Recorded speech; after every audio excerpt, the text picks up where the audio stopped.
Joining me now to explain more about what this could mean to our classrooms and the Houston economy is Deputy Superintendent and Chief Financial Officer Ken Huewitt. Ken, we've had this problem with Robinhood for years, but this is the first time that HISD has had to send recapture payments back to the state. Why is this happening? Well, the recapture is based on two components. It's the property values of a school district and divided by the weighted average daily attendance, which is what we call WADA. And this formula is in statute, and as the statutory limit for equalized wealth of a school district exceeds a certain level, that school district becomes subject to recapture. Now, previously, the legislature has always adjusted that equalized wealth level in the past sessions, so that HISD was never required to pay recapture because we didn't exceed that level. This last session, however, they did make an adjustment, but it was only just enough to keep us out for 1 year. And so now our equalized wealth level has exceeded it, and so now we're subject to having to pay the state back recapture. Earlier I mentioned Robinhood. Robinhood has been around since 1992. How many recapture districts started with Robinhood? I think back in '92 there were probably 23 school districts that paid in about $112 million of recapture. Currently, there's the Texas Education Agency has reported that there are 243 school districts now paying into recapture, and the Legislative Budget Board has estimated that amount that those 243 school districts are going to pay in this biennium is about $3.8 billion. So we're giving the state, the school districts, $3.8 billion. And how much does the state give back to the school districts based on their tax rate? Well, I'll use HISD. For us, the school district will receive about $109 million from the Foundation School Program. However, we will pay back $162 million.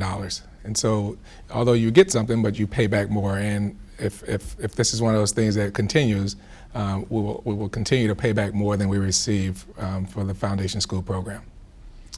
So the November ballot will read, authorizing the Board of Trustees of the Houston Independent School District to purchase attendance credits from the state with local tax revenues. Well, that sounds good.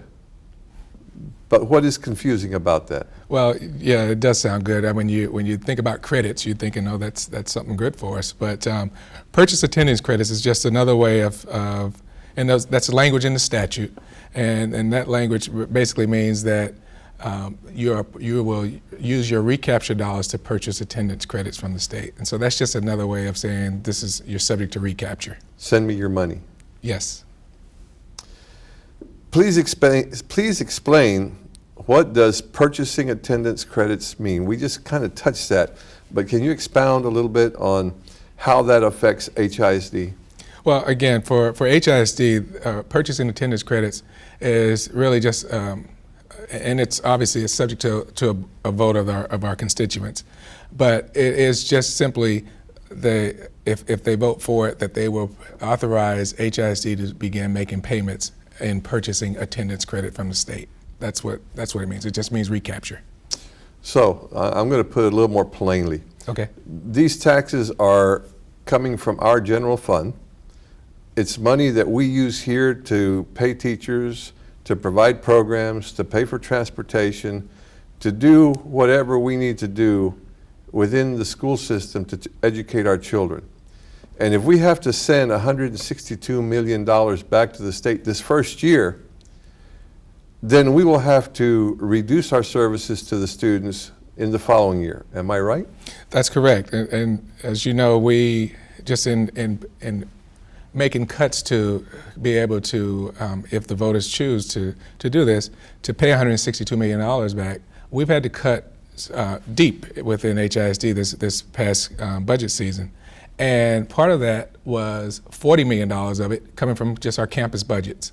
And so to your point, as far as what that equates to, that's That's a reduction in educational programs. That's a potential reduction in tutors, maybe an increase in class sizes. It's a number of things that would stem from having to remove that amount of money from our district budget. And again, it is used for basically the operations of the school district.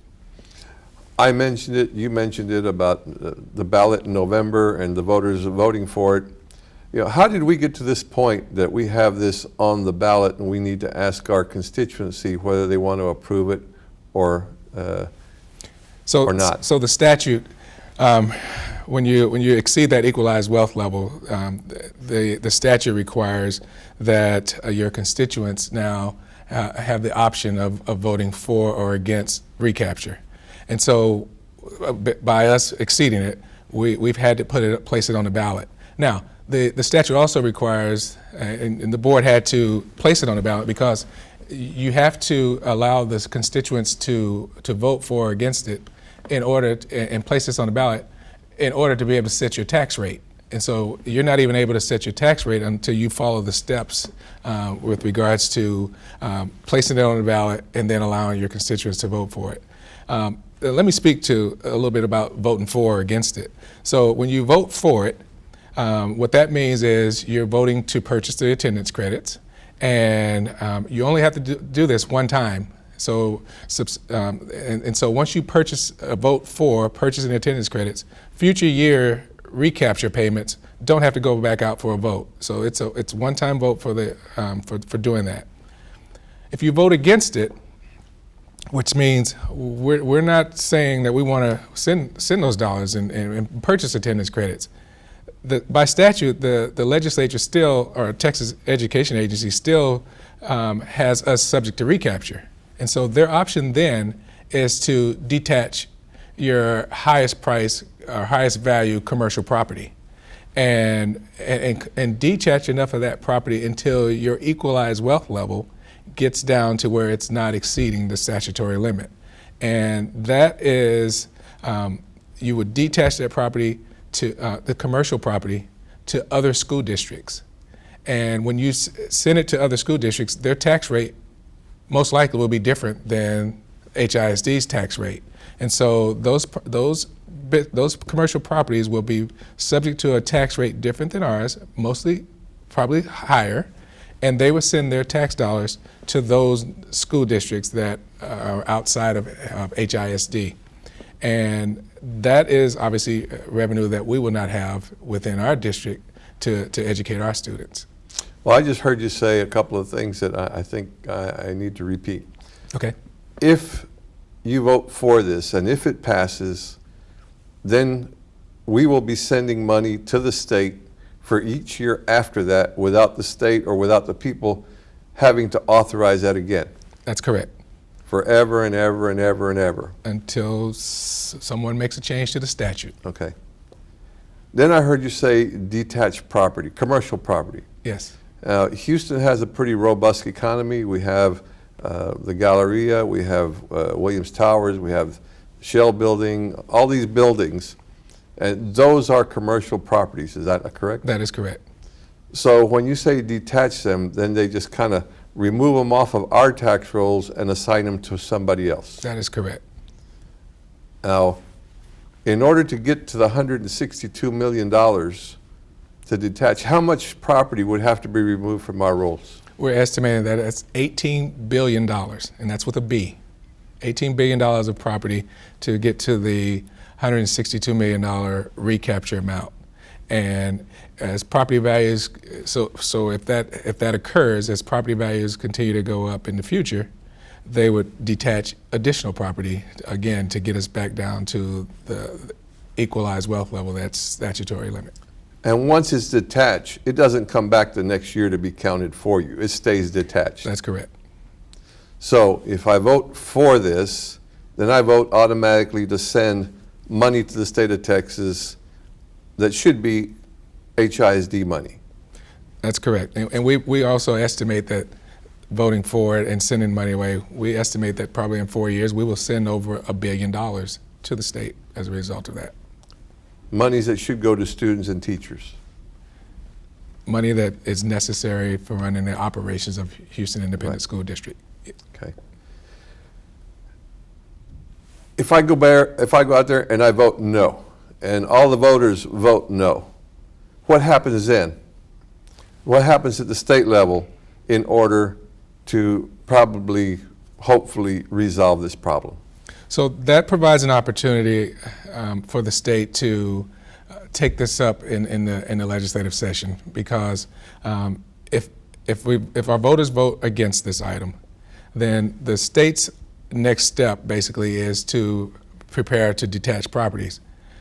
Now that would be in July of 2017, and so there's time between the voters say voting against this and July of 2017 for the legislature to take some actions to look at this, study this matter a little bit more, and figure out some way to avert or lessen the effect of this recapture on Houston ISD. So the legislature comes into session in January of 2017, and they would have a chance. Is this the first time that a district may vote this statute down? Well, I think, well, there's out of the 243 districts, obviously that are subject to recapture, they've all gotten to that point where they voted for it. I think I'm not aware of this action where a district has voted against it and the state has had to implement the detachment action. So I'm not aware of that happening or ever occurring. Being the largest school district in the state of Texas, this would have a definite impact on the way school finances continue to be funded. So with the state legislature, going all the way back to Robin Hood, Robin Hood has always been a Band-Aid remedy. And the courts have told the legislature to go ahead and fix this 3 times. The legislature has been sued 3 times, and each time school districts have won, but they haven't fixed the problem. How do you see HISD and recapture affecting the way we fund schools? Well, I think it's one, being the largest school district in the state, almost 80% economically disadvantaged. A third of our students are English language learners. It is, I would venture to say that the intent of Robin Hood or recapture in the early years we weren't the model that they were shooting for to be subject to recapture. And I think, with the courts, the latest ruling by the Texas Supreme Court saying that the state funding system met the minimum requirements of the Constitution was somewhat of a blow. But they also pointed out that it needs a major transformation, if you will, and Band-Aid after Band-Aid is not appropriate, and that they should do something about it. And I think this with HISD being part of this now, and other large school districts, following shortly thereafter, if this doesn't change, I think this is probably a wake up to say, maybe we really should be, take a look at this and hit the pause button for a second and make sure the intended consequences are what was planned. Again, we talked about the funds being necessary for the district to be able to operate. When we talk about the quality of education, and we just spoke with the superintendent, how does that affect the quality of education? Well, the $162 million is about 8% of our budget, of our maintenance and operations budget, which we use obviously to do teaching and learning. When you take 8% out of a budget that's for an organization that's labor intensive, it does affect it. It does affect the livelihood of our employees, the